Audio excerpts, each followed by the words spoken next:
comes Kansas City. They've got work to do, but they do still have a bit of time here. And they've got to feel comfortable with that, but they have all their play sequences called. If they get out of bounds, that allows them to huddle and call another play, but if they don't, it's hurry up to the line of scrimmage. And this is going to be intercepted. Picked off by the vet, and he takes this one back into the end zone, and the Eagles defense gets a pick-6 TD.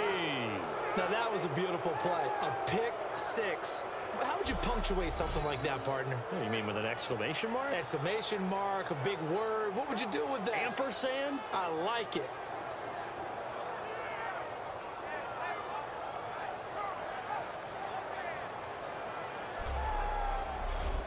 Nugent on now for the extra point. And they will take a 7-point lead now. A heck of a play there defensively, getting the interception, navigating his way into the end zone for the touchdown.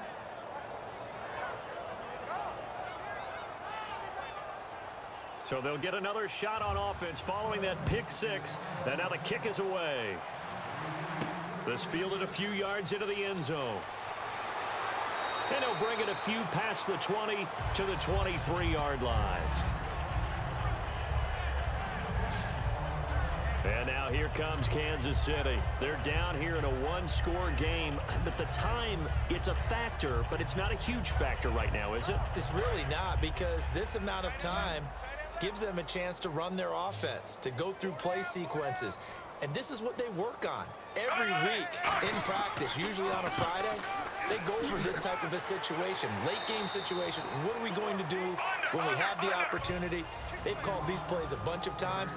Now's their chance to execute them. Well, they have the opportunity now. Here's the execution. Back to throw. Caught. Kelsey, left side.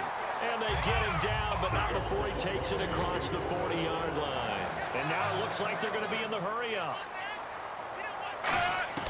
He'll look to throw. And he's going to find his go-to man so far. That's Macklin. They pick up 12 on the play there, and they move the chains. Well, that play looks familiar because we saw them working at it in practice this week.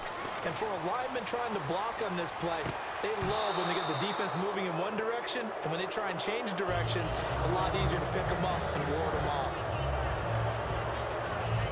We know it's not an easy job to go out and catch passes when people are trying to tackle you and knock the ball away. But the bottom line is, that's a pass he's got to have and a pass he should have caught. Back to throw.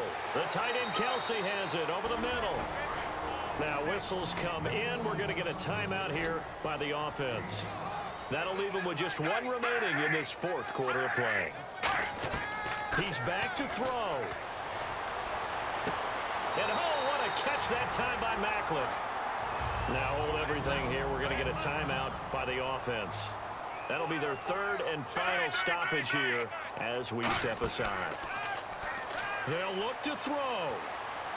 And the tip there altered the ball flight, and it falls incomplete. It'll be second down. Well, we're not playing 3 yards in a cloud of dust football anymore. I kind of get why those old school coaches sometimes didn't want to throw the football. Because if it's popped up in the air, it almost turns into slow motion. And both sides trying to get to the football, and you're holding your breath wondering whether it's going to go good or bad for your team. So second and 10 here. Strong right, strong right, strong right. Four down. Now Smith. And that is incomplete. 2 seconds left on the clock. And you really can't pin that one on the quarterback, Charles. The O-line, they've got to protect that. And they know it. That's their meal ticket. They want to take care of the big guy behind them. In this case, they let him down. So here we go now. An extra defensive back in there on 3rd and 10. Here's Smith. And that is going to be incomplete.